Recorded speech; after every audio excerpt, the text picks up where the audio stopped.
Number 5. The Pyramids and the Sphinx. Famed for giving out riddles to passers-by and would-be kings and keeping even more secrets for itself, the Sphinx and the Great Pyramids of Giza aren't just one of the best tourist destinations in the world, they're a source of never-ending speculation. Were they crafted by aliens? Are there hidden secrets lying within the Sphinx that we don't know about? Almost certainly. Let's dissect them a bit. So the Sphinx, if you haven't heard of it, this is your first time hearing about it. It's one of the 7 wonders of the world or something, but this might be the first time. It's a massive limestone statue with a lion's body, and let's be real, it's a nice one at that.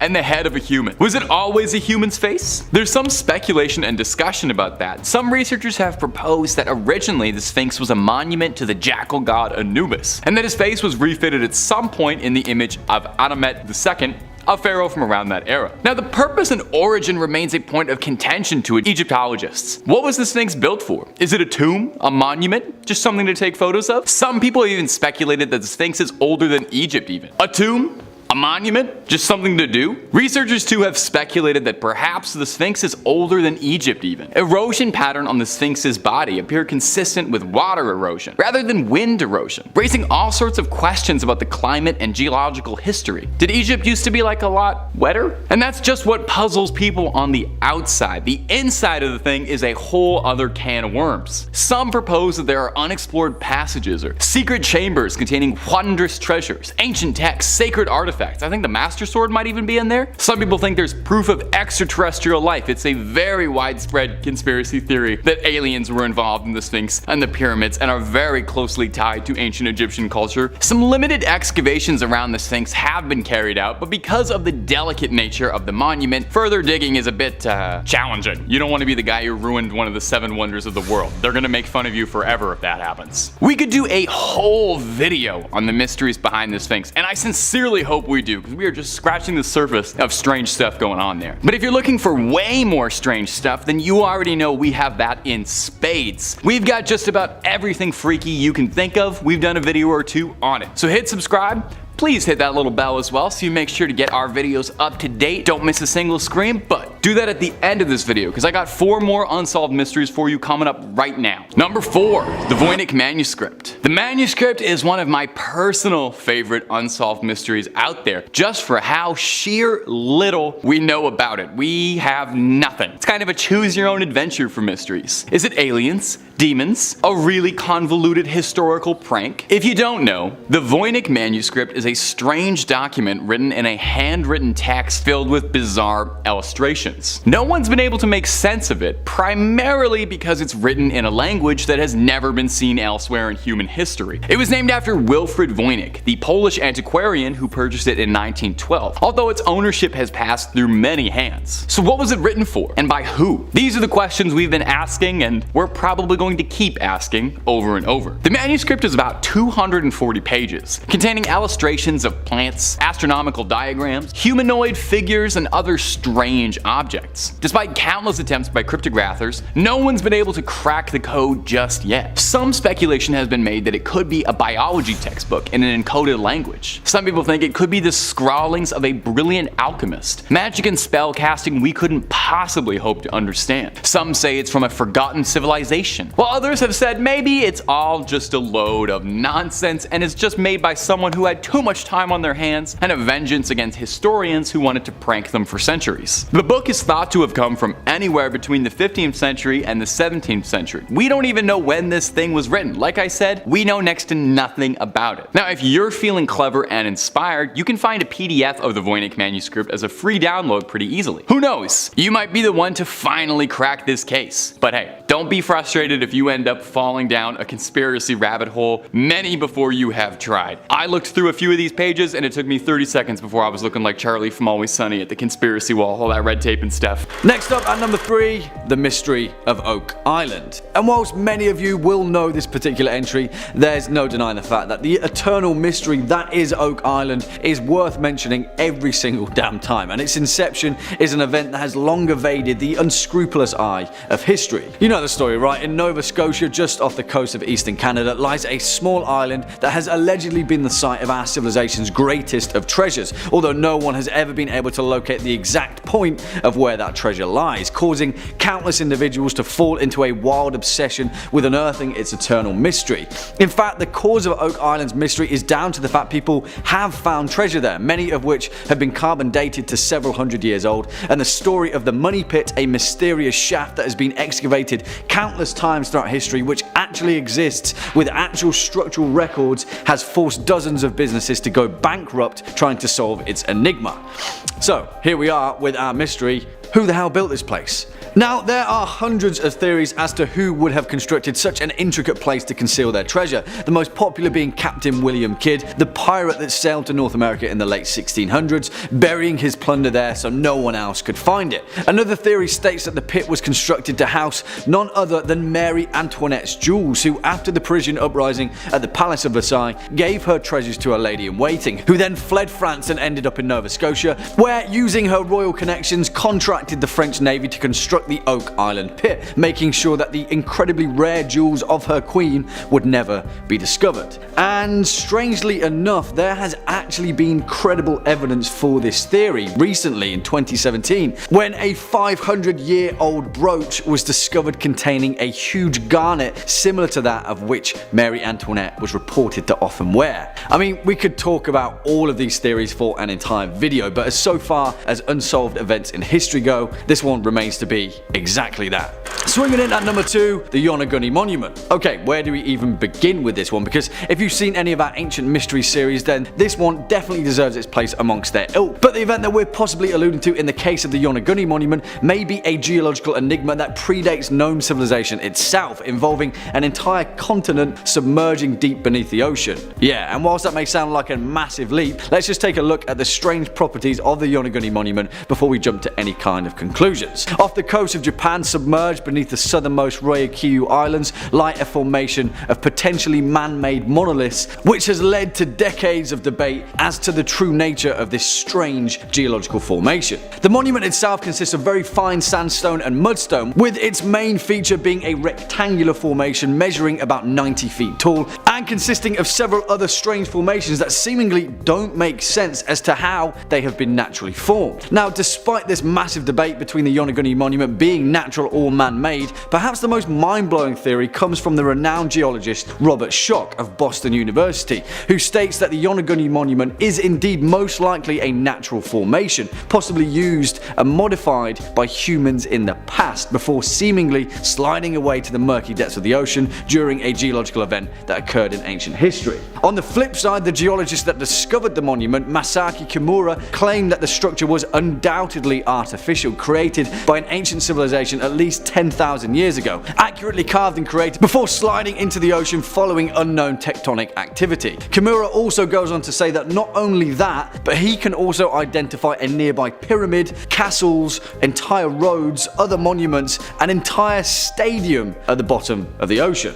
Yeah, this one is quite something. What do you guys think? Let me know. And finally, coming in at our number 1 spot, the creation of Baalbek. Because, holy moly, if this one isn't one of the most mysterious unsolved events in history, I'm not entirely sure what is. Who the hell built Baalbek in Lebanon, the most mysterious ruins of the entire Roman Empire, a monumental, supposedly 2,000-year-old temple to the god Jupiter that sits atop 3 separate 1,000-ton stone blocks? To put it into perspective, the monoliths at Stonehenge weigh about 1/40th of that. Yeah, you heard that correctly. 1,000-ton stone blocks. And despite being the diligent record keepers that they were, there is no record of who ordered this temple to be built, how these monolithic stones were cut, why they were cut, or how they even came to be, and how the temple itself came to be abandoned, because for the most part, whoever built Baalbek just up and left. Now, there are many mythological and cultural legends as to the origins of Baalbek. Some say that Cain built it to hide away from the wrath of God. Others say that giants built it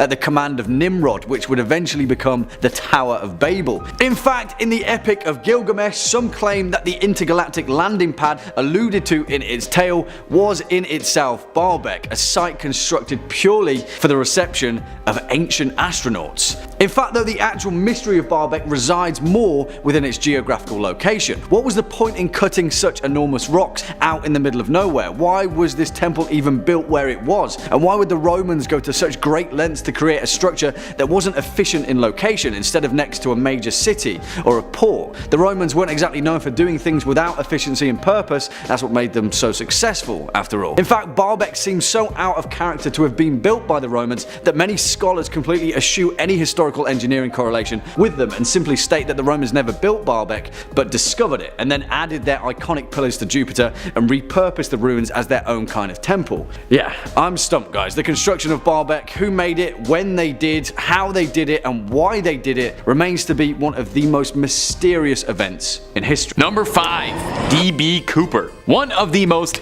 infamous disappearance cases in history, and I'm gonna be honest, probably my personal favorite unsolved mystery of all time. If you haven't heard the story of the real-life daredevil heister, Mr. D.B. Cooper, you're in for a treat and then some. Depending on your definition of success, you could argue D.B. Cooper might be the most successful criminal in history, since not only did he get off with quite an impressive take, but he got away with all his crimes and avoided capture, if he's still alive, that is. On November 24th, 1971, a man using an alias of Dan Cooper walked up to the ticket counter at Portland International and booked a one-way ticket to Seattle, claiming that he was on business. He was technically correct in that assessment. Once on board the plane, Cooper passed a note to a flight attendant, and he was not asking for an extra bag of peanuts and fluffing his pillow. No, he was just letting the attendant know that he had brought a bomb on board the flight and demanded $200,000 and 4 parachutes. And if he caught a whiff of any funny business, he'd turn this plane into a national tragedy on the 6 o'clock news, see? So, you know, nothing unreasonable really. I make all those demands whenever I'm hangry, pretty normal stuff. So the plane landed in Seattle, as originally planned, and authorities were summoned to deliver the ransom money and parachutes to Cooper. The passengers were relieved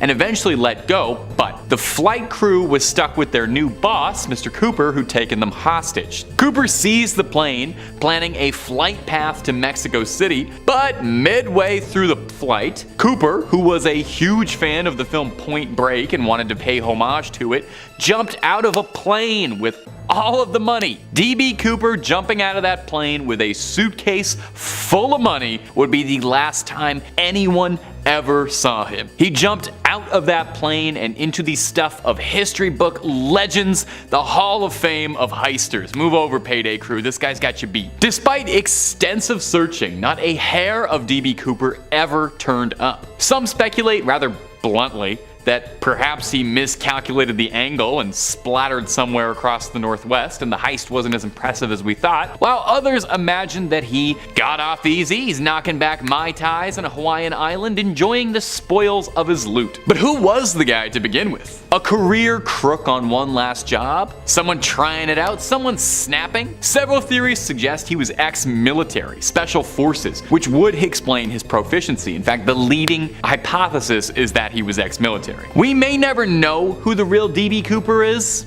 and that's fine. That's the way he'd want it. And if we don't know who he is, it makes it that much more fun for us. He could be any one of us. He could be you. He could be me. He could be... I'll stop talking there. And if you're looking for more scary videos and strange stories out there, we've got all of that and then some. If you can think it up, we've probably done a video or 2 on it. We've got quite the catalog. So click on through, hit subscribe, and please tickle that little bell and make sure you don't miss a single scream. But would you kindly do that at the end of this video? Because I got 4 more missing persons cases ready for you now. Number 4, the Mary Celeste. Our next mysterious case is a bit of an outlier, a little bit of a cheat. I know. It's not just one person going missing, it's an entire ship. How does that happen? December 1872, the captain of the Mary Celeste, one Benjamin Briggs, cast off to New York to travel to Italy for unknown reasons, but probably for the tomatoes. The ship was kept to a rather tight crew. A staff of 8, plus Briggs's wife and daughter, were enough to man the vessel. The voyage seemed like it went pretty well until another vessel, the Del Gratia, came into contact with the Celeste and were chilled at what they'd found when they recovered the ship drifting aimlessly. As rescuers boarded the ship, they were greeted with a maritime mystery to forever haunt them. The ship seemed to be in perfect working order, no signs of damage or distress. Had it not been found freely floating,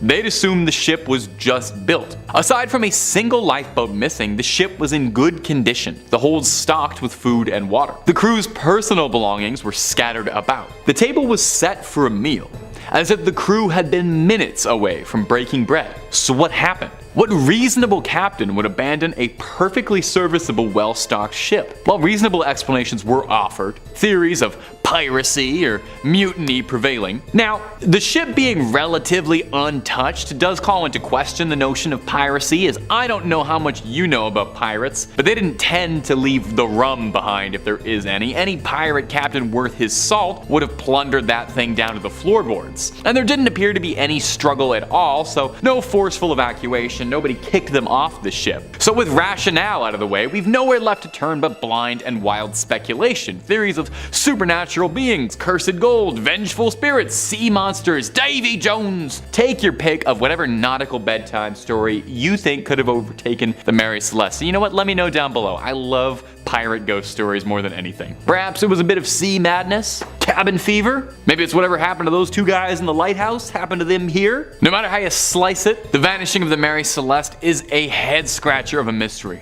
More lost souls through the darkness that lurks below the ocean's water. Wary yourselves against the whispers that echo the seas, for the spirits of the Mary Celeste may still be watching, eager to claim another. Coming up next at number 3, St. John's Dance. And you may have heard mention of this one before, but perhaps not in this context. You see, it's important that we note that in modern times, St. John's Dance or St. Vitus's Dance is a terrible disease also known as Sydenham's chorea that affects the nervous system and results in a series of hysterical jerking movements of the limbs, often exhibited in young children. Generally speaking, it isn't infectious, but that doesn't figure to explain the countless records of mass hysterical dancing that occurred throughout history, of literally thousands of people across Europe being afflicted by a manic need to dance. The earliest known outbreak occurred in the 7th century and was primarily thought to occur during times of intense hardship, particularly affecting the peasant and working classes. So what? You're a peasant in Dark Age Europe and all of a sudden you just start dancing and can't stop, somehow infecting the rest of your village, town or city, until there's a horde of people doing the exact same thing, potentially collapsing from exhaustion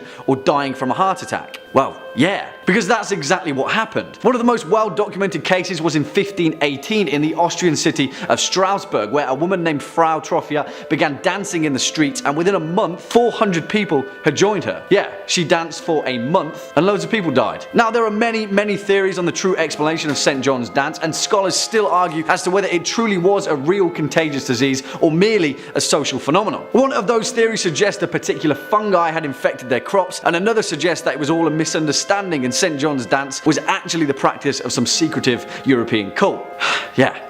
Beats me, guys. Swinging in at number 2, the remains of Richard III. And this one, strangely enough, is the perfect blend of ancient mystery and potentially contemporary unexplainable intrigue. Because that's exactly what you all came for, right? Also, I mean, this one is already pretty much solved, but it's in the details where its mystery truly shines. We all know Richard III, right? A horse, my kingdom for a horse. But well, apparently this woman, Scottish author and historian Philippa Langley, knew him a little bit better than anyone else did. Now, it's important to note that history had long forgotten the final resting place of Richard III, the last Plantagenet king of England, and after his defeat at the Battle of Bosworth, his remains were scattered to the winds of history. After all, history is written by the winners. Well, let's fast forward to modern times when in September 2012, Philippa Langley led an excavation of a car park in Leicester city centre. A few signs pointed toward it potentially being the ruined remains of Greyfriars Church, but in the words of Langley, she had a strange feeling, one that she couldn't quite place, and something was telling her that Richard III was buried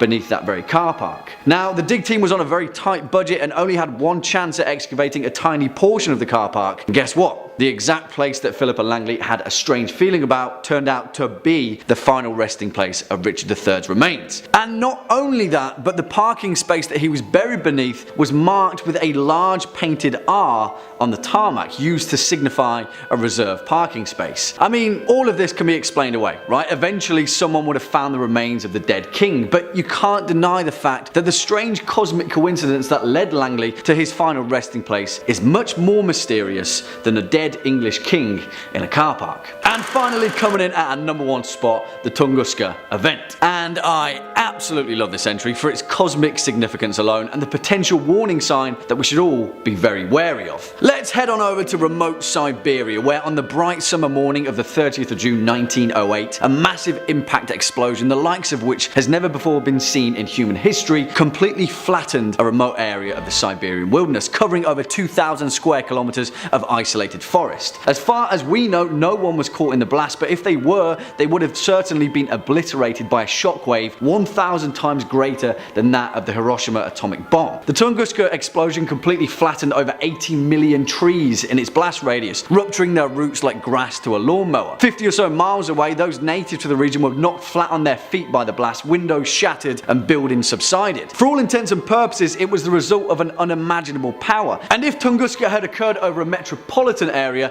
an entire city would have likely been flattened. So, what was it? Well, the leading scientific consensus is that the explosion of the Tunguska event was caused by the impact of a small asteroid, one that had possibly burned up in Earth's atmosphere and then produced a shockwave that resulted in the aforementioned cataclysm. However, not everyone buys that hypothesis, and many other researchers and scientists have proposed the Tunguska event being the result of a leak of natural gas from deep within the Earth's crust that became ignited by a storm and resulted in the Tunguska hellfire. Most evidence though points towards Tunguska being the result of an asteroid, albeit one that luckily somehow missed the vast majority of our entire populated planet. It's also important to note that researchers believe Tunguska to be the result of a small asteroid, which is a terrifying thought in itself. It poses an incredibly important question: how would our history have been shaped if the Tunguska event occurred somewhere else? What if its intended target had changed? And more importantly, are we prepared if it ever happens again? Coming in at number 5, we have the narwhal tusk. If any of you have ever seen the movie Elf, then you're familiar with the cute narwhal in the beginning of the movie, and that movie really brought narwhals to the public's attention and making this sea creature more popular than ever before, but so much about this creature is a mystery. In 1577, the English explorer Martin Frobisher led an expedition of 150 men to the northern Canada in search of gold, but they had come across something they had never intended, and that was the sea unicorn. The myth of the unicorn goes back centuries, and the business of unicorn horn trade was sustained through the Middle Ages and Renaissance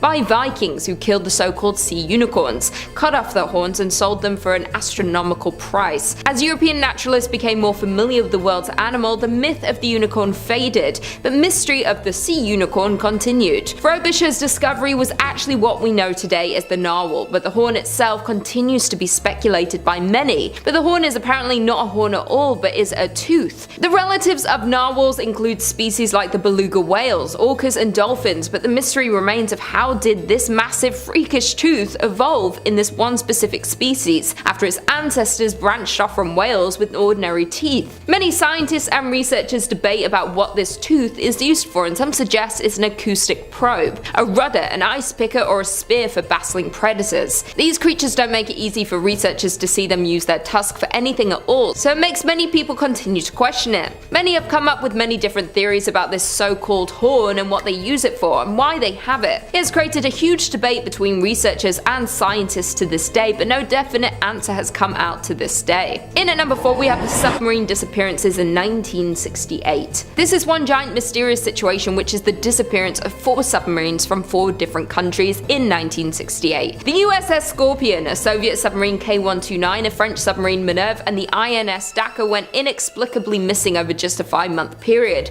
and the last 2 disappearing only 4 days apart. The exact causes of these sinkings remain unknown and remain a mystery over 50 years later. The INS Dakar was scheduled to arrive in Israel on January 29, 1968. When it didn't return, searchers went out to find it, but after a while there was no sign of the missing submarine. So the search ended on February 4th, and the 69-man crew was officially declared dead in 1981. The cause of the sinking was never determined, and theories say that either a mechanical or human error caused a catastrophic accident, or that the submarine snorkel was damaged after hitting another ship, causing it to flood. The Minerve was on the training operation in the Mediterranean on January 27, 1968, and when they were on their way home, the men were caught in a bad storm. When it was 30 miles away from the port, the Minerve made contact with the men on land and said it would port in about an hour, but an hour came and went, and the submarine had never returned. A frantic search was conducted with 20 vessels and aircrafts trying to locate the Minerve, but it was eventually called off on February 2nd when they found nothing. The K-129 with a crew of 98 descended on March 8, 1968, and almost 2 weeks into patrol on the North Pacific, the K-129 failed to send a scheduled radio message. The Soviets soon began a frantic search, and after 2 months of no sign of the submarine,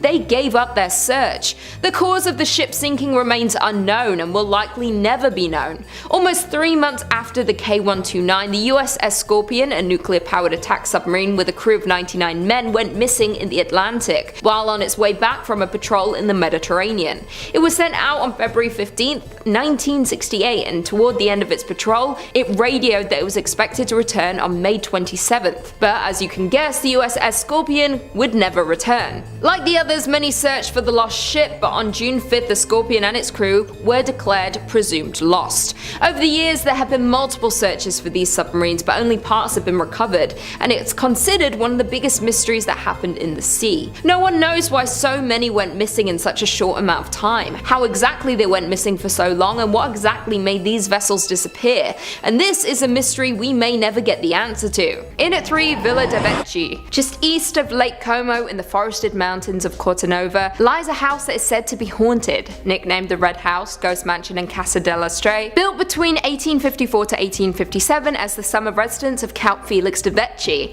However, as most creepy stories go, a few short years after its completion, the house witnessed an inexplicable string of tragedies that would forever haunt its walls. First, architect Alessandro Sodoli died a year before the villa was completed, and many would later speculate his death was the first omen. The family moved in nonetheless, and during the spring and summer months they led an idyllic and, well, brief existence.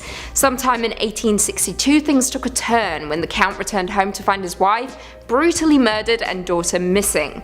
He then put on a lengthy and sadly unsuccessful search for his daughter before committing suicide that same year. The villa was then passed on to Felix's brother Diego, who continued to live on the estate with his family until World War II, after which time they vacated for good. The house bounced around various owners and renters for a while until being left permanently uninhabited by the 1960s. Naturally, elements have taken over the home, but the large majority of damage has been done by humans. Graffiti covers the walls and almost everything in the house has been vandalized. However, its rumors of hauntings, ritualistic orgies and sacrifices is what leaves the home unoccupied. Spookier still, in 2002 an avalanche wiped out all of the surrounding homes in the area, all except the Villa de Vecchi. Now, although trespassers always return, they always leave with hauntings to report. In at 2, Los Feliz Murder Mansion. During the mid-20th century, the Los Feliz Mansion was a seemingly happy home. For a short time, that is. It housed Dr. Harold Perelson and his family until the horrific night of December 6, 1959. It was on that night that Harold struck his wife to death with a hammer, severely beating his daughter, then ended his own life using a concoction of water, acid and tranquilizer pills. Now, for the next 50 years, the murder mansion would remain completely untouched and uninhabited by anyone. 1 year after the horrific events, the home was sold to a couple, Emily and Julian Enriquez, who only used the mansion as a storage unit. Imagine being that rich. Lucky for some.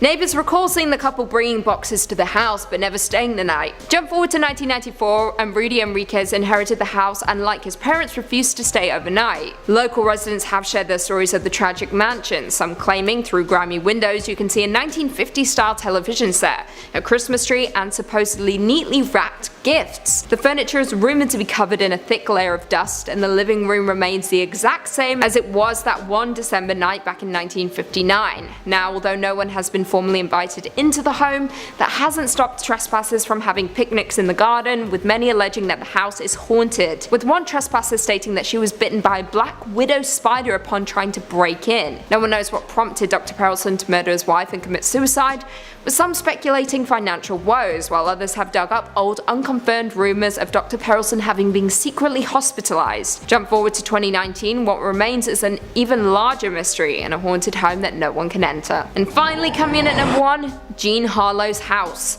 Los Angeles seems to be the hub for paranormal activity, or perhaps it's because it's the hub for movies and everyone is a storyteller. We'll never know. Anyway, in LA you can find this Bavarian-style home in Beverly Hills, which has a truly gruesome history. In 1932 it was home to Jean Harlow and her abusive husband Paul Byrne for about 2 months before he shot himself in the head while standing in front of the mirror. Their butler discovered him and called MGM instead of the police. So of course there were a ton of rumours that it wasn't suicide, and in turn a cover cover-up. Prime suspect was Burns' ex-girlfriend, a suspicion that was exacerbated by her jumping off a boat a couple days after. Following the death, Jean moved out of the home but died at the age of 26 only a few years later. However, it gets creepier. In 1963, celebrity hairstylist Jay Sebring bought the home and lived there with Sharon Tate until she left him for Roman Polanski. They were still friends even up until they were both murdered by Charles Manson's cult. However, when Jay and Sharon lived in the Harlow house, Sharon reportedly told several friends of some strange goings-on within the home. An example being once when she was sleeping in the master bedroom, she saw a creepy little man, with some of her friends stating that she believed it was the ghost of Paul Byrne. According to sources, she was so freaked out when she saw the ghost that she ran out of the room and then saw a hanging shadowy corpse with its throat slit in the hallway, which resembles quite closely how Sharon Tate was murdered. In 5th place, we have the unexplained Phoenix Lights. On March 13th of 1997, which just so happens to be the year I was born, a string of 5 lights in a V formation appeared in the sky above Phoenix, Arizona. The National UFO Reporting Center reported that the first call about the lights came in at around 8:16 p.m. from a retired police officer in Paulden, which is about 2 hours north of Phoenix. After that, the National UFO Reporting Center began to receive a slew of calls from south of Paulden, suggesting that the lights were moving in a southeastern direction. There are more than 700 witnesses who saw the lights, including pilots, police officers, and military officials, who lit up the National UFO Reporting Center's switchboard, demanding explanations, and rightfully so. Most of the witnesses described the lights as part of a singular massive craft that made no noise. Around 10 p.m., a second set of as many as, 9 lights appeared in the sky. A laser printer technician named Dana Valentine claimed to have witnessed the craft from his yard in Phoenix, saying that he could see the outline of the mass behind the lights and was certain what he saw was technology unknown to mankind. Air traffic controllers could not see the lights on the radar, despite seeing them in the sky with their own eyes. Frances Barwood, the Phoenix City Councilwoman who launched an investigation into the event, said that out of the over 700 witnesses, 700 that she interviewed, the government never interviewed even one. This is once again where I'm giving the US government some well-deserved side-eye. How do you not interview a single witness out of 700? That is way too many people for this to not be credible. And once again, like I've said many times before here, so many witnesses happen to be credible air personnel. I'm sensing a pattern of behavior here and not a good one. In 4th place, we have a case of reincarnation. In the 1940s, Florence and John Pollock were married, and in 1946, after having 2 sons, they welcomed their first daughter, who was named Joanna. In 1951, Florence gave birth to another baby girl named Jacqueline. Despite their age differences, the 2 girls had an extremely close bond.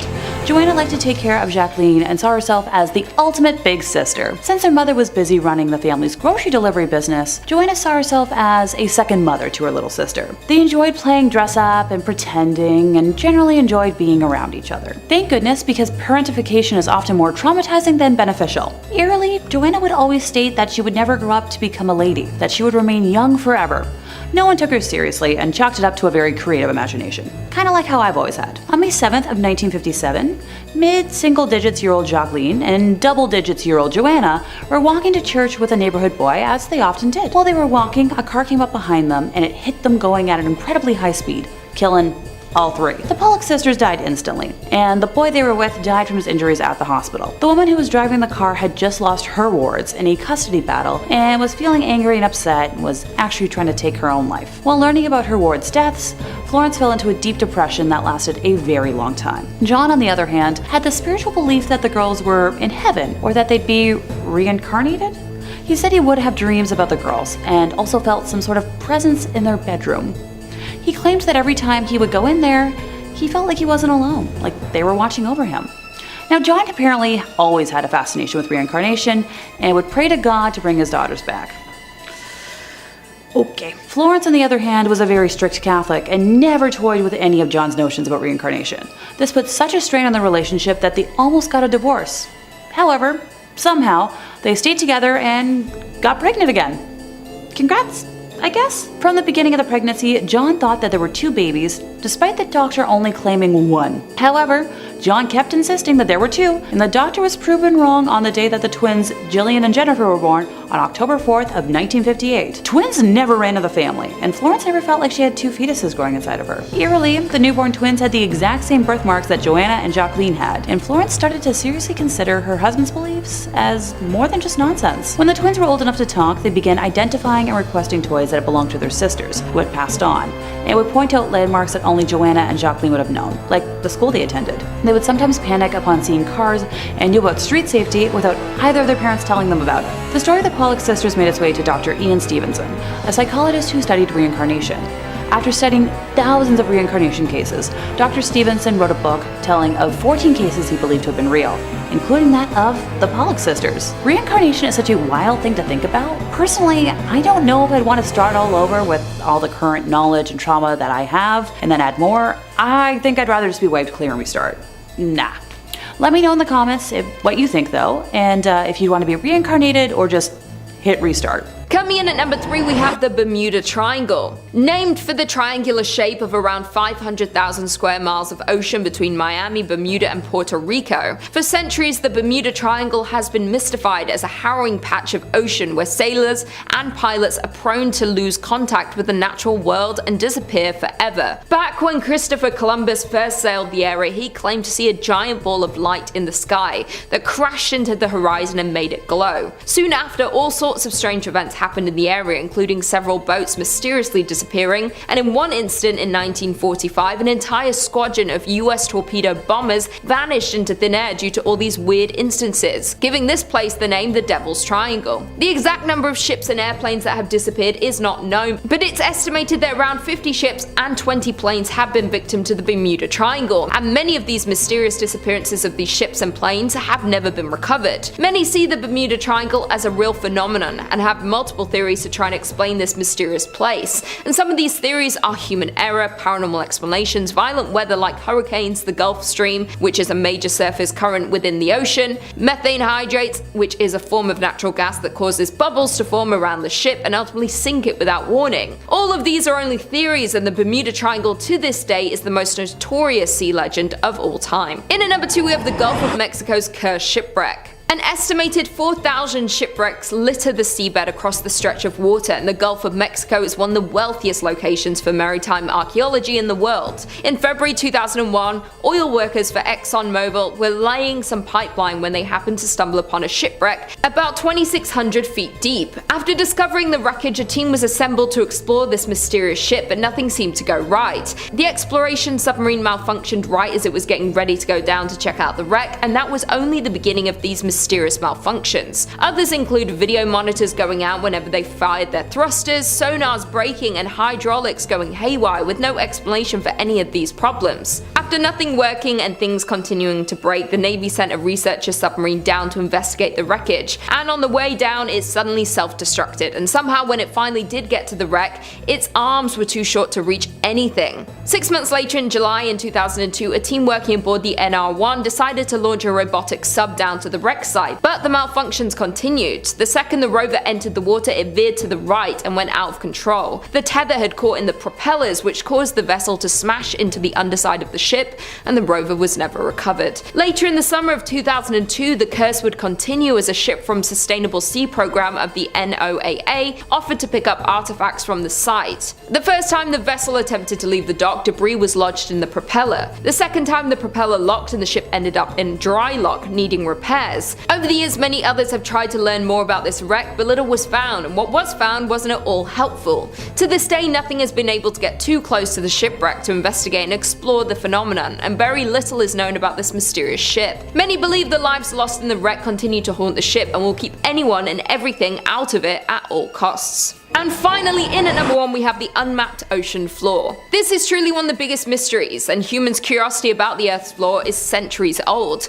Much remains to be learned about the ocean, especially exploring the mystery of the deep sea. From mapping and describing the physical, biological, geological, chemical, and archaeological aspects of the ocean and understanding their dynamics. For centuries, scholars believed the deep sea to be a lifeless place. Until the late 19th century, we've discovered there is a diversity of life and creatures living down there. Many researchers and divers had tried to dive and take submarines down to explore more of this unknown place, but it's very hard due to the extremely cold temperatures, the darkness, and the literally bone-shattering pressure that's more than 1,000 times that at sea level. In 2019, a retired naval officer, Victor Puerto Vescovo set a new record as one of the deepest dives to date, reaching almost 36,000 feet down in a submarine into the deepest place on Earth, the Marianas Trench. The ocean covers more than 70% of the planet's surface, driving weather, regulating temperature, and ultimately supporting all life's organisms. Throughout history, the ocean has been a vital source of sustenance, transport, commerce, growth, and inspiration. But to this day, more than 80% of the ocean remains unmapped, unobserved, and unexplored, and it's still unknown how deep the ocean really is. Given the high degree of difficulty and cost in exploring our ocean using underwater vehicles,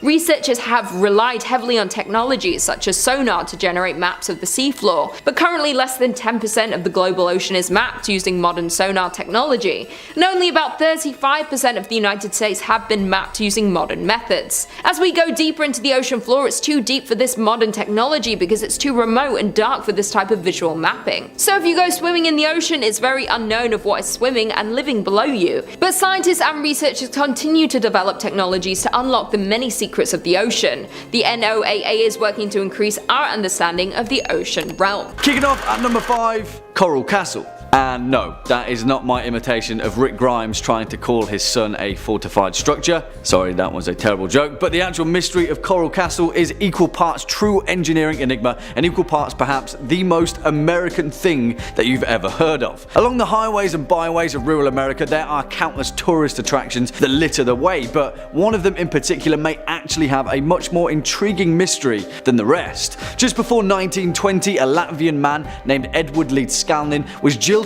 by his young bride just a day before their wedding, and so dejected and depressed, Edward left his home country to head to America. Here, after becoming a recluse and discovering a strange affinity for magnetism, Edward spent the next 28 years constructing a bizarre megalithic castle from oolite, a limestone sediment similar to coral. Now, although the vast majority of this structure now is ruinous, which operates as a popular tourist attraction on the roadside, the actual structural properties of Coral Castle have baffled people for decades. Given the fact that Leedskalnin worked completely alone, shifting over 1,000 tons of oolite rock into place with no conventional machinery and no other means of hauling such a large amount of minerals and materials. As the legend goes, at one point a few local teenagers claimed to have stumbled upon Leedskalnin working on the structure late at night, reporting that he had caused the blocks of coral to move like hydrogen balloons, floating perfectly into place without the aid of any tools. Strangely enough, this led to wild rumours that Leedskalnin was using telekinesis to build the castle, a claim which he refuted. In fact, the only tool that Leedskalnin ever spoke of using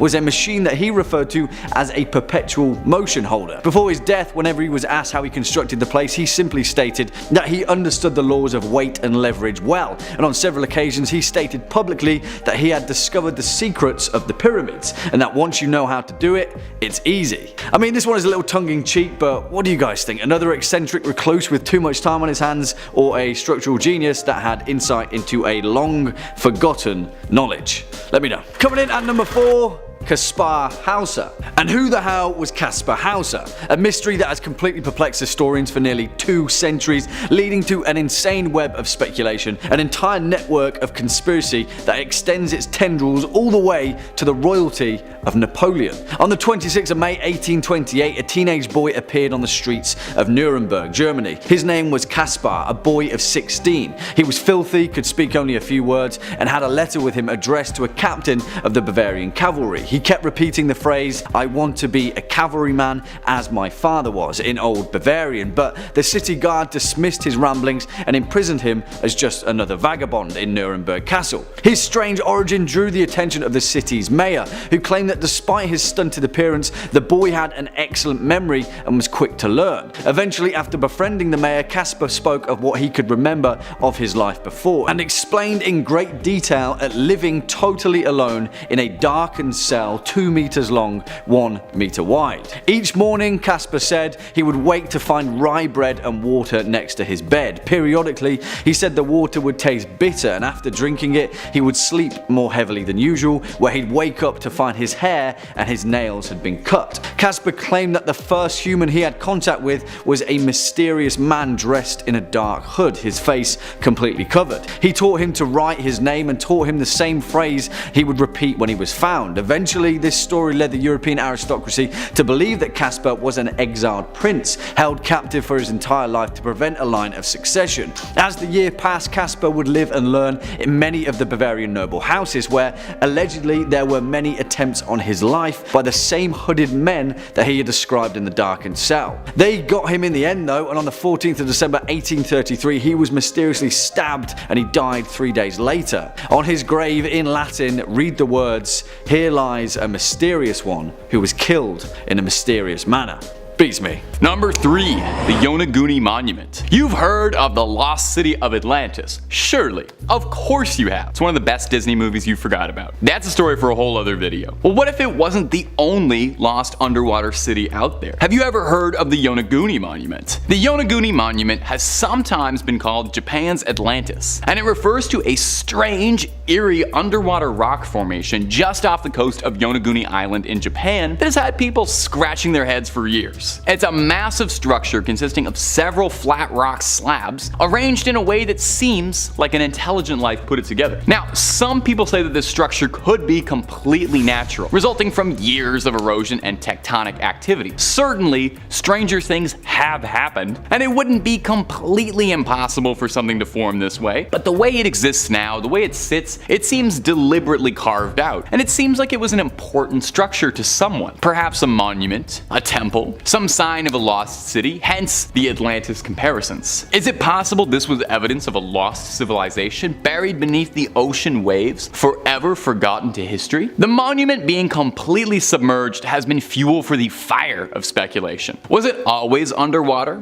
Did it end up there over time? Did the water raise around it? Did the land used to look significantly different? It makes it pretty difficult to study as well, making it just that little bit more elusive, as if it wasn't mysterious enough as is. But let's be real, it was probably aliens. It was almost certainly aliens. Number 2. The Bermuda Triangle. The Bermuda Triangle. Now there's an exquisite ancient mystery, one of the certified classics, something that's eluded us for years and will probably continue to do so. It's been referred to before as the Devil's Triangle, and it's host to all manner of mysterious incidents and unexplained phenomena. One of the more infamous incidents linked to the Bermuda Triangle is the disappearance of Flight 19 in December 1945. 5 Navy bombers vanished during a routine training mission alongside 14 crew members. Gone. Zilch. There was an extensive search effort, but nothing was ever found. Not so much as a bolt off the hull, a boot fished up, a hat, nothing. It was as if they were swallowed up by the void. Naturally, people went a bit wild with theories on this one. Anything from aliens, electromagnetic anomalies, alternate realities, no clipping into the back room. You know, pretty serious academic stuff. But it's bizarre. Another particularly good Bermuda baffler for you is the case of the USS Cyclops. In March 1918, the 542-foot-long cargo ship carrying over 300 crew members vanished during its voyage from Barbados. No wreckage, no survivors ever found. Certainly you would think a ship that big with that many people would leave behind a little bit of evidence, right? What happened? Were they swallowed up by the very seas themselves, pulled to Davy Jones's locker by the Kraken? Or are they somewhere we can't reach them, in a place between worlds and time? The region is known for all sorts of weird stuff too, involving electronic malfunctions and compass deviations. It makes it seem like there is just something bad in the air out there. Maybe just bad vibes? Certainly seems that way. And number 1, the Dorset mass grave. Whoa, this one is a doozy, and it is one of the scariest and most confusing archaeological discoveries ever found. Let me ask you, what's more fun than a barrel of monkeys? A barrel of Vikings? Well, how about a mass grave full of headless Viking bodies? No? Well, you and I find different things fun, I suppose. Way back in the yesteryear of 2008, a group of archaeologists were on a fairly routine digging operation in Dorset, a quaint little seaside town in England. They were supervising a digging operation to improve local roads and were on set to see if there was anything of note to find, you know, if they came across an old coin or an old arrowhead or something you could stuff in a museum case. For the first few days of the job, there wasn't anything particularly noteworthy discovered until they came across the mass pile of 54 entangled Viking corpses, all missing their heads. I guess they thought that was probably kind of interesting. If it was just a A bunch of headless Viking bodies, that'd be one thing. But the mass grave was wrapped in confusing details. Their skulls were missing, but as well their rib cages, arms, and leg bones were all scattered around, this is disgusting, surrounded by discarded teeth. No clothes or weaponry was recovered. So what in the Allfather's name happened here? Because absolutely nothing I can imagine is pleasant. Sounds like Vikings opened up a portal to hell, went really wild with it. The teeth found around the grave had all been filed down neatly, which is very interesting. Now, it goes without saying that Viking dental surgery could not have been painless, meaning the process had to be excruciating, suggesting it was either done by a very careful tormentor or done to themselves to intimidate their opponents to show just how gritty they are. I actually don't know which of those two are preferable. They actually both sound pretty horrible. Now, as good as my theory about a bunch of Vikings opening up a portal to hell and being offered as a sacrifice is, archaeologists had some different ideas. They theorized that by looking at the wound patterns on the ribs and torso, they were surgical precise blows, which wasn't really the kind of thing you'd expect from a rabid Viking warrior flailing around a sword in a brawl. The archaeologists thought that these men were either offered up as part of a horrifyingly sadistic ritual, or it was a big time mass sentencing where everybody was sentenced to the death. Explains too where all the weapons and gear had gone. These men had been brought here from somewhere else and then left here for a long time. We might never know the truth behind the Dorset mass grave, and I'm gonna be honest, that might be fine with me. Some secrets are better left buried. Anyone else feel though that all those Viking skeletons, that might be like the world's most terrifying puzzle to put all that together? Morbid thought, and that's something to end the video on. Number 5, the Ghost Bride of Galvez. To Texans, it's no secret that Hotel Galvez is haunted. The Grand Galvez, as it's known now, first opened its doors in 1911, and since then has been said to be home to all manner of haunting, but the most retold story is that of Audra, the Ghost Bride of Galvez. Audra was a 25-year-old bride-to-be getting married there. Her betrothed was a young sailor who would frequently leave her on her lonesome while he was out on a voyage. During the periods where the sea would separate the two lovers, Audra would rent out room 501, climb out the ladder to the rooftop, and wait on the rooftop turret with love in her heart for her sweetheart to return. Now, one day during a catastrophic storm, Audra was told that her fiance's ship capsized, and overcome with grief, Audra took her own life on the roof of the hotel. Tragically, as if this wasn't sad enough, her groom would arrive a few days later, eager to surprise and re-encounter his bride as he'd survived the capsizing. And although he was never able to be with her physically again, if you believe the stories, she might still linger around the premises. Visitors claim that Audra frequents the 5th floor, and in particular, her spirit tends to hang around the matrimonial suite and room 501. Some claim they hear random doors slamming, or strong currents of chills, flickering lights, the usual who's who of a ghost haunting a hotel. Other stories tell of seeing a candle lit on the rooftop, wondering if it's the ghost of Audra still waiting for her beloved to come back to her. The attendants at the Galvez claim that there's difficulties making electronic keys for room 501 since they're prone to malfunction frequently. Visitors to the Galvez go out specifically looking for Audra now, hoping to catch a glimpse of the spirit. If you ever go to Texas, be sure to check it out if you're brave enough. And if you're looking for more freaky stories, true crime, ghosts, cryptids, basically the whole 9 yards, Top 5 Scary has all of that and then some. So click on that bell and click on through and subscribe and find something to scream at. But do that at the end of this video, okay? We got way more mysteries in Texas coming up. Number 4, the Icebox Killer. The Icebox Killer refers to an incredibly grisly crime that haunted Houston, and if you believe the conspiracies, might be entangled in a much larger web of interest. Take a listen to this brutal crime. On June 23, 1965, 2 Houston police officers were sent for a fairly benign wellness check and went to investigate the home of a suburban family, the Rogers, Fred and Edwina, and their son Charles. Edwina's nephew was concerned because he hadn't seen or heard from his aunt in a concerning amount of time. The 2 officers went to check the house and got no response from a knock. A look around in the backyard, they found a makeshift barricade on the back door, which was more than a little suspicious, so they entered the house. One of the 2 detectives opened the fridge instinctively and saw a pile of raw meat in the fridge. The detective dismissed it as boar or pig, and you can probably see where this is going. They opened the vegetable crisper and were disgusted at what they found: the heads of Edwina and Fred Rogers. Police suspected initially that the son Charles had been behind it, but why, no one was particularly sure. Now, here's where this already upsetting strange case gets wild. There are allegations that Charles Rogers was present the day of the JFK assassination, and some allege he was one of the 3 tramps photographed with police escort by Dealey Plaza. The conspiracy alleges that Charles Rogers, who was a former Marine and served in the Office of Naval Intelligence, was involved somehow in the larger assassination plot, and the claim is that somehow his parents discovered his involvement with the conspiracy and he had to silence them and flee. A bold claim, but Charles Rogers was never found. No proof of a body, despite being declared dead. Now, did he vanish? Or was he himself silenced to tie up a loose knot as part of something infinitely larger than himself? We may never truly have the answers for this one. Number 3.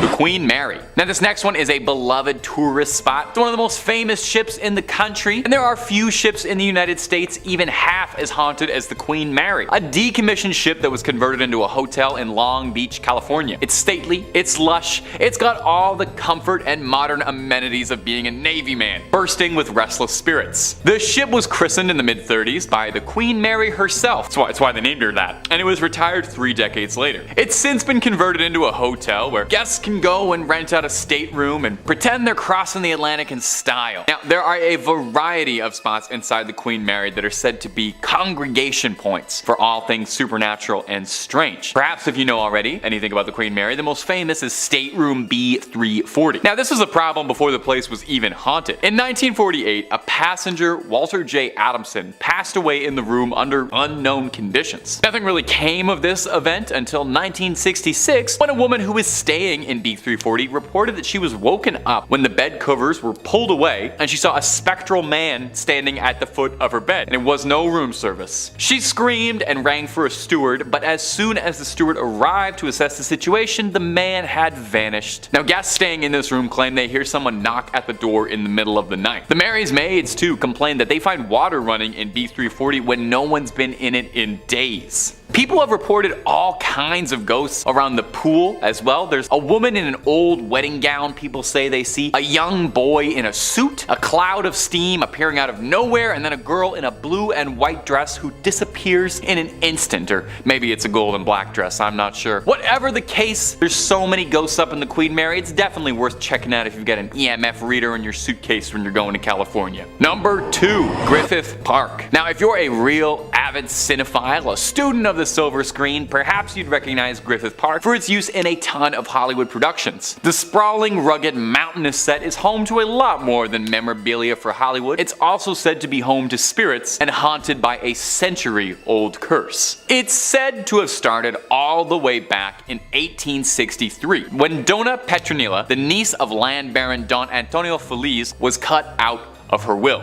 She was spurned and placed a hex on his land and cursed him for this indignation. She vowed that the land would never turn a profit for him, and that as long as he lived there, he would suffer misfortune until his untimely death, and anyone who was stupid enough to own the land afterward would get the same treatment. Now, local historians say the man who negotiated the ranch's rights was slain in a saloon duel, and the land's new owner was fatally struck by bandits in Mexico, so not looking good. A wealthy industrialist would end up buying up 4,000 acres of the land in the 1880s, but he ended up donating the land to the city of LA after strife and all sorts of malfeasances were causing problems with his ownership. He ended up striking his wife in a rampage. Now, she survived, but he went to prison for 2 years and passed away almost immediately after his release. Pretty suspicious, pretty strange. The landowners all died in rags, their reputation tarnished, and now that it's LA property, Griffith Park wasn't making anyone particularly rich. Was Donna Petronilla's curse that effective, or just a series of sheer coincidences? There are some who say Donna still watches over the land, ensuring her vengeance is carried out forever. Some visitors to Griffith Park claim that they see her spirit haunting the ground. Her vengeful ghost is said to appear as a lady in an all-white dress who materializes before locals for a moment. And number 1, Mount Shasta. Standing nearly 15,000 feet in the air, Mount Shasta is a beautiful peak. And, if you believe the legends, it could be home to some of the strangest thing in the entire country. Really, just about every conspiracy theory out there has been leveled to this mountain at one point. We got UFO sightings, strange disappearances, paranormal hauntings, a lost city, lizard people. If there is a conspiracy about something strange happening in California, the odds are good it'll eventually reach Mount Shasta. It's even true of GTA 5. You look up Mount Iliad, there's so many weird mysteries going on there. Virtual, real, it's everywhere. The history history of mystery at the history of mystery. That rolls off the tongue beauty. The history of mystery. I'm gonna say that like 12 times. Sorry, editor. The history of mystery at Shasta goes back pretty far to the indigenous roots of the area. For the indigenous groups there, the mountain is a sacred place, sharing the territories of the Shasta, Wintu, Achimawai, Atsugewi, and Modoc, who all date their lineage back to when the mountain still erupted. Oh, it was a volcano. I kind of slid that under the door, but this thing used to like shoot lava. To the Modoc people, the mountain is home to the Gamakmak, the creator in their stories, and where the original bones of the Modoc people were first placed. Some observers still bring offerings to the mountain and to the old gods who are thought to reside over there. Tales of mythical creatures like Sasquatch are fairly common around the area and have been for years too, but like I said, that is just the tip of all the weirdness that's going on out here. One of the more interesting mysteries, and definitely the one I find most interesting, come out of Shasta is that of a lost city. There are some who speak of Lemuria, a theorized continent believed to have sunk over the Indian or Pacific Ocean. Theorists claim that some people survived this catastrophe and now the Lemurians live below Mount Shasta, presumably waiting until they can come and take over the earth, or maybe they're just chilling with advanced technology, who's to say. This is where the lizard people come in, because there are people who believe that the Lemurians are actually the fabled lizard people. They live under Mount Shasta, and this is where they come to have meetings about what rap stars they're going to endorse to control the Illuminati. Of course, there's also the claims of UFO sightings. One particular flying saucer seen in February 2020 made rounds when a cloud in the sky looked exactly like a flying saucer, copying Jordan Peele's Nope. Officials denied it as just a lenticular cloud, but hey, take a look and decide for yourself, because it's definitely odd. So Mount Shasta, nothing but a good trail to hike up, or is it a home to a series of mysteries, bubbling and bursting, just waiting to erupt? In at 5, Dear David. On August 7th, 2017, Adam Ellis took to Twitter to tell his terrifying encounter with a ghost named David. It began on a Monday, I quote, "So my apartment is currently being haunted by the ghost of a dead child and he's trying to kill me. He started appearing in dreams, but I think he's crossed over into the real world now. The first time I saw him, I was experiencing sleep paralysis and saw a child sitting in the green rocking chair at the foot of my bed. He had a huge misshapen head that was dented on one side. For a while he just stared at me, but then he got out of the chair and started shambling towards the bed. I couldn't move because I was paralysed. Right before he reached my bed, I woke up screaming. I had another dream a few nights later where I was in a library and a girl came up to me and said, 'You've seen Dear David, haven't you?' I was like, 'Who?' And she said, 'Dear David, you saw him.' She continued, 'He's dead. He only appears at midnight and you can ask him 2 questions if you said Dear David first.' Then she added, but never try to ask him a 3rd question, or he'll kill you." I was very shaken. Having 2 dreams about the same thing is pretty weird. Anyway, a couple weeks passed without incident, then David came back in another dream. Same situation, I was in bed and he was sitting in the rocking chair near the window, staring at me. In the dream I say, "Dear David, how did you die?" He mumbles, "An accident in a store." I say, "Dear David, what happened in the store?" He groans. "A shelf was pushed on my head." I'm frozen with fear. I ask, "Who pushed the shelf?" David doesn't answer. I realise that I've asked a 3rd question, which I'm not supposed to do. At that point I wake up absolutely terrified. The next couple of days I Google deaths in the city but can't find anything about a kid named David dying in a store. Even try different names, Daniel, Dylan, Devon, nothing. A few weeks go by without incident. Sort of randomly the apartment above mine is vacated and I have the opportunity to move into it. It's a larger apartment, so I'm thrilled. Another month or 2 goes by and I sort of forget about Dear David. I think he lost track of me because I moved upstairs. But lately something strange is happening. For the last 4 nights my cats gather at the front door at exactly midnight and just stare at it, almost like something is on the other side. And that's where I am right now. Dear David found me, I think. I don't know what to do. I'll keep you updated. And that he did. Dear David continued for over a year. The story is long but so terrifying and I wish I could read the entire thing out, but that would take hours and everyone would hate me. But we'll link it below. In at 4, Full Heart, Wet Hands. Now this story was submitted to the website My Uni Days by author Alex, who says, I quote, "So, I used to live at this address." They blacked it out. "The houses were built to house the people building the railway in Derby in the 1800s. I only found this out after I left the house, thankfully. It was a creepy house, really foreboding, and every time I washed my hair in the shower, every time I opened my eyes, I expected something to be there. Anyway, I came back from an afternoon lecture lecture. I opened the door, walked up the first flight of stairs and saw a wet handprint on the floor. A really wet handprint. I was a bit like, very strange. At that moment, but I didn't freak out. It was just out of the ordinary. So I walked up to see my housemate, Ed. I opened the door and he was on the phone to his girlfriend. Not crying, but massively in distress. That was when the penny dropped. He then told me that as he was walking up the stairs earlier carrying a glass of water, he felt something cold go through him, almost a push, causing him to drop the water. He picked up the glass and ran up the stairs to his room. The water falling out the glass had created a handprint on the floor. Literally a handprint. Every digit was in proportion. I did freak out at this moment as I'd put the 2 and 2 together. I told everyone to get out of the house, which we did, but then sheepishly returned after a FIFA session around another friend's house. It was genuinely terrifying. Might not sound it, but it was. And all true. If someone offered me $50 to go back and spend the night there by myself, despite the fact that I lived there for a year without almost no incident, I wouldn't. There was something there that didn't want 6 college guys there. This is truly terrifying, and I likely would have done the same thing. Run. Something was clearly lingering in the home that wasn't at ease. Now the handprint has the potential of making, but the sensation of a person pushing you, now that is something else entirely. No thank you. Also, you'd have to pay me more than $50 to go back. Number 3.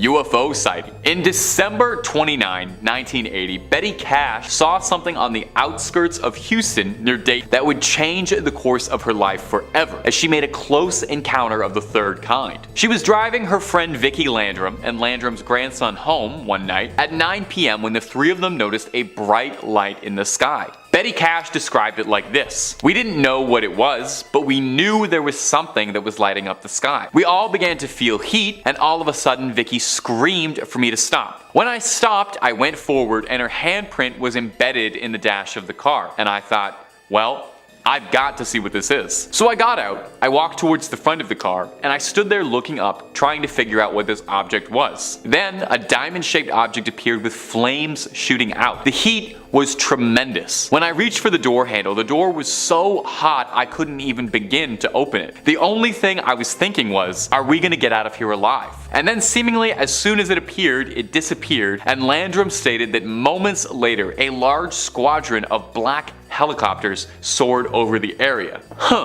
After the choppers cleared, Betty took the Landrums home and retired for the night. The next morning, however, Cash said she was extremely sick, suffering from nausea, vomiting, diarrhea, weakness, and an intense burning in her eyes. Now here's where things get curious. Landrum and her grandson all reported the exact same symptoms. Over the next few days, Cash said her symptoms worsened so much, with large blisters forming on her skin, she eventually had to be taken to a hospital where she was treated for radiation poisoning, and she lost large patches of skin and clumps of hair. To date, there has never been a conclusive answer to what happened to Cash and Landrum. The US government denied any involvement and said they don't have any diamond-shaped crafts like that in their fleet, and it wasn't from their government. Was the military testing new technology on unsuspecting victims? Was it a craft from another world touching down for a moment? There are so few answers and so many questions for this unsolved mystery. Number 2. The death fields. There is a stretch of I-45 highway between Houston and Galveston that is notorious to locals due to the string of violent, horrific crimes that have all occurred there since the 1970s. Since the first body was discovered, it's been thought that anywhere from 33 bodies have been discovered there, and the truly horrifying thing is how little police and authorities seem to have on this case. Initially, detectives believed that this work was that of a serial killer, due to the sheer number of bodies being found in the area, but over time some have wondered if it could be multiple criminals. Most of the victims have been young women, typically around college ages. The FBI has said that the agency's behavioral experts have created a profile of a possible killer, but there are no known witnesses to any of the crimes and no common person to connect them all. An official statement that was given by the FBI said that the signs point to one killer, although multiple killers can't be ruled out. Given the nature of the area where the bodies were found, it was likely someone with roots in the area, someone who would have known these fields were a good place to hide a body. In 1998, a man named Edward Howard Bell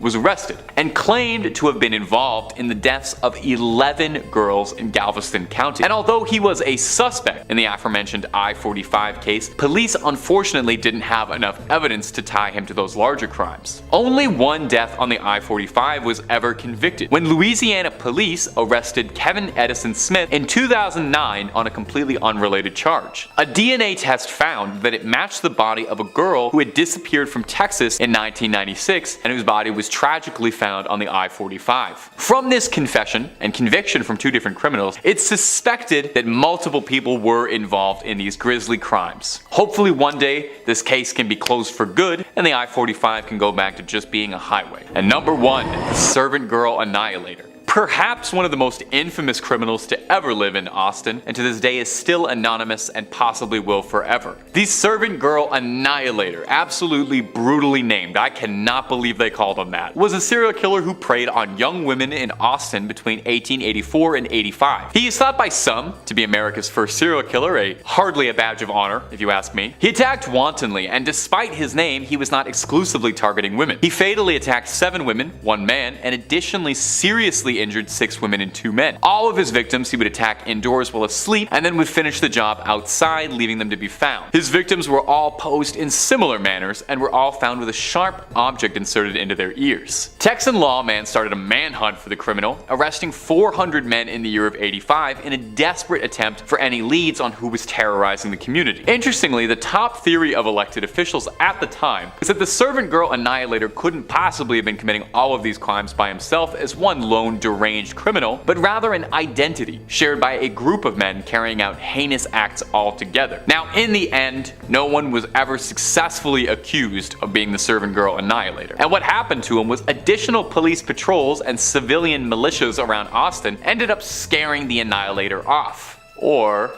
so you think. A theory, although an outlandish one, is that the Servant Girl Annihilator would move to London to continue his crimes, as 3 years later, the Whitechapel killings would start and Jack the Ripper would terrorize the streets of London, leading to some people suspecting that maybe these two lunatics were connected in a way. Think about that, a globe-trotting serial killer wasn't content with just one, had to move, get 2 different scary nicknames. Imagine if both your nicknames were Servant Girl Annihilator and Jack the Ripper. A little much for one guy, if you ask me. Number 5, the Dark Watchers. California is oft considered one of the most beautiful states. It's got gorgeous mountains, lush beaches, sunny days. It's practically a paradise. But behind sun-streaked sands at the peaks of the Santa Lucia Mountains lies a dark secret. A mysterious group of shadowy beings watching over the people below. The locals call them Los Vigilantes Oscuros. Los Vigilantes Oscuros, or the Dark Watchers, were first reported during the 18th century by Spanish settlers who arrived there. The stories would describe these tall, featureless specters that would appear for a moment, serving as a warning before someone's imminent disappearance. It was the last thing you'd ever see. Now, these creatures towered over mortals and looked human enough, but were anything but. They stood 10 to 12 feet tall and were said to be draped in cloaks or capes and wore large brimmed hats like that of a witch. Folklore and oral stories describe these creatures as sternly observing, watching over on high, and seemingly only pursuing those who disturb them. But it is said that those who approach these figures vanish into oblivion, never seen again, not even leaving behind a footprint. So what are they? With hundreds of years worth of reports and sightings, surely someone must have some guess as to what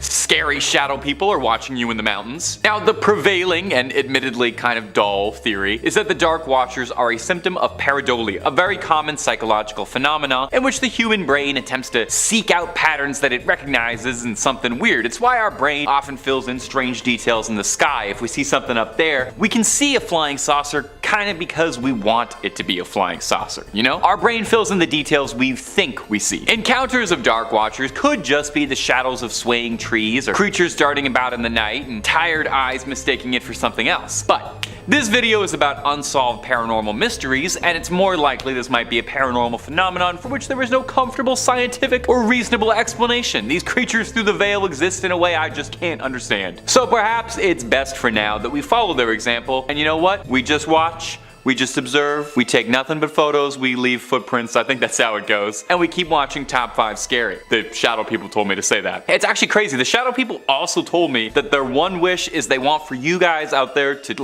like and comment and subscribe and hit that little bell to make sure you get all the videos that we put out. It's weird that they were so specific with their orders, but that's I'm just relaying what they told us. So keep on watching Top 5 Scary, but do all that subscribing business at the end of this video, because otherwise you're gonna miss the rest of the California mysteries I got for you. Number 4, the Ghost of Hollywood. The Hollywood sign is probably one of the most iconic landmarks on the West Coast. Instantly you see that and you know you're in La La Land. But did you know it might be haunted by the spirit of a Hollywood starlet who took her life years ago? Beneath the monument to Tinseltown's glitz and glamour lies a dark secret that perhaps would be better left buried. Peg Entwistle was a young actress and a Hollywood hopeful who had a dream, like many before her, to come to Hollywood and become a household name, making it big on the silver screen. She had a small career on Broadway and then traveled to California to make it in the pictures and landed a role in a picture, 13 Women. Now, by the time the film had premiered to test audiences, her role was cut almost entirely, down to 12 women, causing her to fall into a depression. The film released and was neither a commercial or critical hit. Despondent, Entwistle thought there was no hope for her. On September 16th, 1932, she left her home to climb the Hollywood sign and cast herself off of the H to the hiking trail below. Now, since then, hikers and visitors to Hollywood's famous landmark have reported strange occurrences around the tourist spot. Hikers claim they can smell strange perfume in the air, thought to be Peggy's favorite. Joggers sometimes claim they see an ethereal woman in 1930s with a sad expression walking down the trail. That could also just be Lana Del Rey though. One park ranger, John Arbogast, claims he sees her almost nightly whenever it's too foggy. Sees her sitting, brooding, forever trapped in the place she could never make her dreams happen. This does give me an idea though, maybe a little way to solve everybody's problems. Maybe somebody makes a movie about the ghost and the Hollywood sign, and then instead of blowing your budget on special effects, you ask her to play the ghost. She gets to star in a big movie. You get to make a movie about ghosts. She might pass on. Everybody wins. Win, win, win, win, win. Just make sure if you make that movie, I produce that, okay? So keep me in the credits. In third place, we have the incident at Dyatlov Pass. On the first night of February 1959, 9 ski hikers had set up camp on a slope in the Russian mountains, enjoyed dinner, and prepared for sleep. But something went catastrophically wrong because the group never returned to civilization. On February 26th, searchers found the hikers' abandoned tent, which had been ripped open from the inside. Surrounding the area were footprints left by the group. Some wearing socks, some wearing a single shoe, some barefoot, all of which continued to the edge of a nearby wood, which is where the first 2 bodies were found. Shoeless and wearing only underwear. The scene bore marks of death by hypothermia, but as medical examiners inventoried the bodies, as well as the other 7 that were discovered over the months that followed, hypothermia was no longer making sense. As a matter of fact, the evidence made no sense at all. One body had evidence of a blunt force trauma, another had 3rd-degree burns, one had been vomiting a red liquid that should still be in their veins, yet another one was missing a tongue, and some of their clothing was found to be radioactive. Alrighty, this is where I would just call it a day and condemn the entire freaking area. That's one too many weird variations to make sense in my brain. Also, anything radioactive? Burn it. Burn it all. Theories about what happened include KGB interference, drug overdose, UFO presence, gravity anomalies, and Yeti? The most recent theory involves a terrifying but real phenomenon called infrasound, in which the wind interacts with the topography to create a barely audible hum that can induce powerful feelings of nausea, panic, dread, chills, nervousness, raised heartbeat rate, and breathing difficulties. Add that to my list of why I never want to go hiking. Granted, I didn't really want to go hiking in the first place. In second place, we have the Watcher House. In June of 2014, Maria and Derek Broaddus and their 3 spawn were getting ready to move into their new home, 657 Boulevard in Westfield, New Jersey. They claimed the 6-bedroom house was their dream home, and it just so happened to be located a couple of blocks away from Maria's childhood home in one of the top 30th safest cities in the United States. Sounds a little too good to be true if I'm adding my 2 cents to this. 3 days after closing the sale, before the Broaddus family had even begun to move in, a letter arrived in their new mailbox. The letter was addressed to the new owner, in big clunky handwriting, and read as follows. Dearest new neighbor at 657 Boulevard, allow me to welcome you to the neighborhood. How did you end up here? Did 657 Boulevard call to you with its force within? 657 Boulevard has been the subject of my family for decades now, and as it approaches its 110th birthday, I have been put in charge of watching and waiting for its second coming. My grandfather watched the house in the 1920s, and my father watched in the 1960s. It is now my time. Who am I? There are hundreds and hundreds of cars that drive by 657 Boulevard each day. Maybe I am in one. Look at all the windows you can see from 657 Boulevard. Maybe I'm in one. Look out any of the many windows in 657 Boulevard and at all the people who stroll by each day. Maybe I am one. Yeah, okay. The letter also mentioned specifics about the Broaddus family, talking about the offspring and that the unknown author had seen them, stating that, "So far, I think there are 3 that I've counted. Do you need to fill the house with the young I requested? Better for me. Was your old house too small for the growing family? Or was agreed to bring me yours?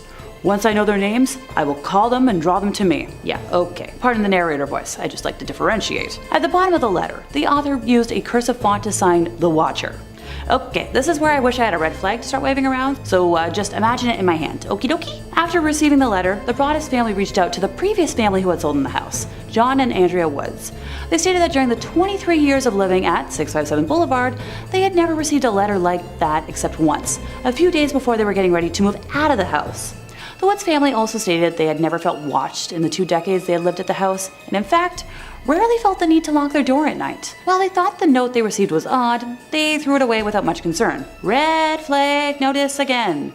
That's something people should know about. Thankfully, the 2 families went to the police with the letters, and an investigation was opened. The police warned the families not to tell anyone about the letters, including their neighbors who were all suspects. 2 weeks later, even though the Broaddus family still hadn't moved in, they received a second letter with even more chilling specifics about the family, including the offspring's birth order and nicknames. The Watcher also asked if the Wards would sleep in the attic, or would the entire family sleep on the 2nd floor. "Who has bedrooms facing the street? I will know as soon as you move in. It will help me to know who is in which bedroom. Then I can plan better." This is where I would have done everything in my power to avoid ever going near that place and moving across the country. Nope, nope, nope, nope, nope. Pardon me, stalking and harassment are issues that really get under my skin. Several weeks later, when the Broaddus family had put their plans on hold to move in, a 3rd letter arrived saying, "Where have you gone to? 657 Boulevard is missing you." Okay, by the end of 2014, the case had stalled completely. There was no digital trail, and the mental effects were taking a toll on the Broaddus family. No kidding! That kind of watching over your shoulder can take a mental toll like you wouldn't believe unless you've gone through it yourself. There were no fingerprints and no way to place somebody at the scene of the crime. Only 6 months after they received the letters, they decided to sell the home.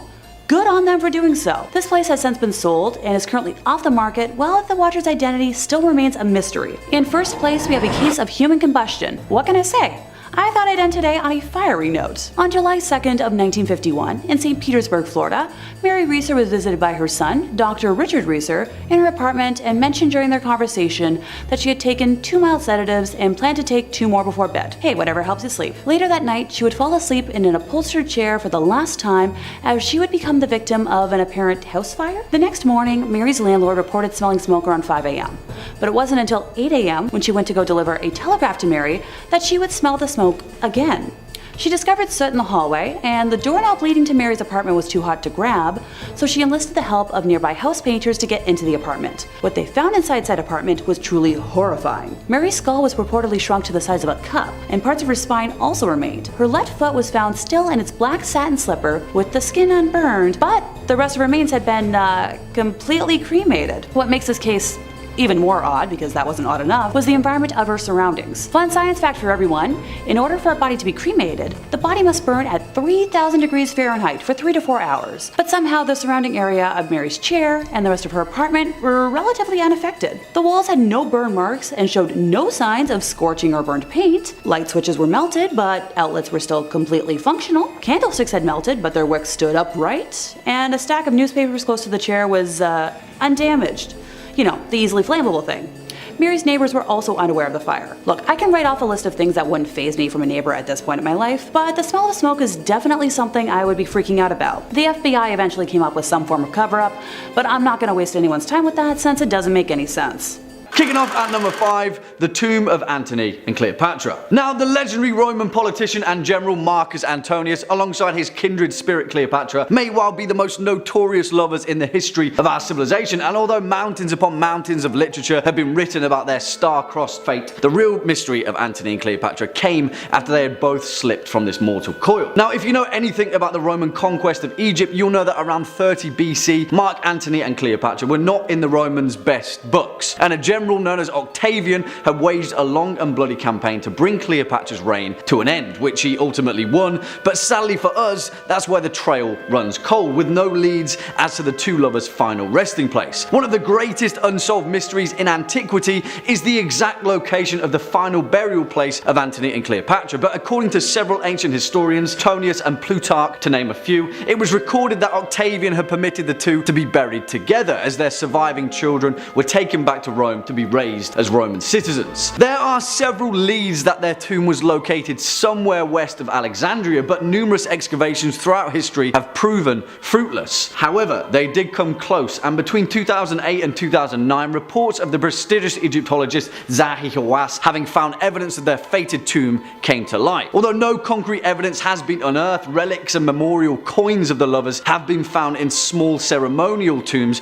perhaps pointing toward Cleopatra's and Antony's tomb being somewhere in the vicinity. The excavation continues, but whoever stumbles upon the tomb of Antony and Cleopatra will unearth one of history's greatest mysteries. Next up at number 4, the sack of Baltimore. And now I love this particular entry, partly for its many layers and potential implications, but mainly for the fact that it's a swashbuckling tale of chaos and carnage that seemingly came out of nowhere. On June 20th, 1631, a small village named Baltimore in West Cork of Ireland was randomly and viciously attacked by pirates. Not just any pirates though, but pirates from the Barbary coast of North Africa, which at the time was synonymous with the Ottoman Empire. Now, if you couldn't tell, that's quite a distance. This incident would go down as the largest attack by Barbary pirates in both Ireland and Great Britain, and seemingly the target was a tiny village tucked in the corner of the Emerald Isle. So it posed the glaring question, why? Was it just a random chance of opportunity after the pirates had drifted off course? Perhaps, but it's not likely. See, the attack was led by a Dutch captain by the name of Jan Jansvoon van Haarlem, who had changed his name to Murad Rees the Younger, which, if you can't tell, is a bit of a curveball. But that curveball may have actually been thrown by someone else entirely. You see, despite being a small village, Baltimore was actually in the middle of a power play. At the time, it was under the control of a Gaelic chieftain, Sir Finian O'Driscoll, but the nearby English colony of Cork, led by a man named Sir Walter Coppinger, also had Baltimore in his sights. History is unclear as to who pulled which string, but all signs point toward the bizarre pirate attack being orchestrated by someone else entirely, in the hopes of seizing power away from O'Driscoll. In fact, several texts have even suggested that O'Driscoll's own relatives may have orchestrated the move, as they'd been exiled to Spain following defeat at the Battle of Kinsale. Whoever did it overestimated the bloodthirst of the Barbary pirates though, because following the raid, Baltimore was virtually deserted for several generations. The best laid plans of mice and men, yeah, you know what they say. Number 3. Frederick Valentich. Our next mysterious case is Frederick Valentich, an Australian pilot, a well-trained aerial ace. He had 150 hours of manned flight experience and was permitted to fly alone, provided it was in good weather conditions. He also had a love of extraterrestrial life, a deep desire to find that unknown above. Well, Valentich might have got his wish. Tragically, it might have cost him his life. The year was 1978. Frederick Valentich was performing a 125 nautical mile training flight flying to a small landmass called Kings Island. While at 4,500 feet in the air, Valentich thought he had seen something with him. The Melbourne Flight Service insisted that there wasn't anything in the air with him, but Frederick radioed back and said that there was something on his tail. He claimed that he saw something glowing with 4 repeating bright lights and was rushing past him, and he described it as shiny, metallic, and chrome, and looking like a small manned craft. Now, unsure what was happening, Valentich on radio to ground control told them that he was experiencing engine troubles inexplicably. Could this strange flying object be the source of these unexpected problems? Valentich complained out about whatever was following him to the Melbourne Flight Service, saying, "It's hovering and it's not an aircraft." Those would be the last words anyone ever heard from Frederick. Minutes after that last transmission, he went silent and the plane, or the mysterious craft, was never found. An intense search revealed nothing. no sign of the man. The only lead was a local farmer alleging that the day Frederick disappeared, he saw what looked like a civilian aircraft seemingly fused with what looked like a saucer. The farmer told authorities he was worried about being dismissed as a crackpot, so he didn't tell anyone what he saw that day. What do you think? Should he have checked his eyes better? Or was he perhaps the last person to see the remnant of Frederick Valentich before he was carried off into who knows what? Number 2. Michael Rockefeller. When Michael Rockefeller was born, he was born with a silver spoon to a lineage of millionaires in the late 1930s. His great-grandfather, one John Rockefeller, is one of the richest men to have ever lived. The Rockefellers had hoped that Michael would follow them in the family business. Michael, however, had other ideas and wanted to use his millions of dollars to goof off and take it easy, which is what most of us would, I think. Michael had wanderlust in his heart and a deep interest in anthropology, specifically focused on Nigerian, Mayan, and Aztec cultures. Michael's father sat on a board of a museum in New York where Michael would discover this passion, hoping to one day open a collection of indigenous art in New York. After some discussions with the Dutch Museum of Ethnology, terrible name, Michael had decided he would set out to the massive island off the coast of Australia, at the time known as Dutch New Guinea.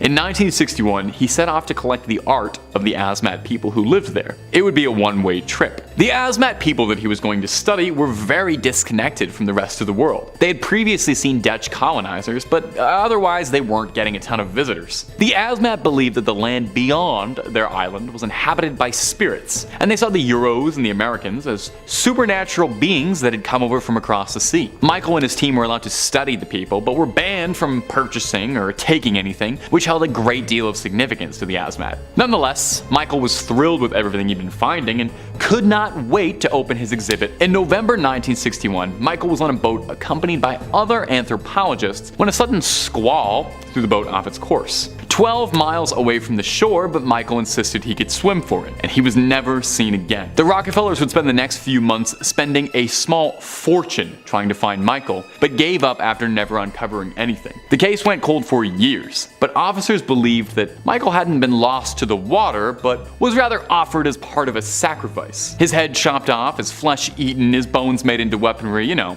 Fun stuff. An investigator, one Carl Hoffman, uncovered this while filming the Asmat people. He saw a group of men acting out a scene, miming the act of, removing someone's head from the rest of their neck and attacking them with spears. Now, we can't really find this footage, but through interpretation and translation was a stern warning to the other villagers that Hoffman reported. Pop your ears open and take a listen. Don't you tell this story to any other man. I hope you remember it, and you must keep this for us.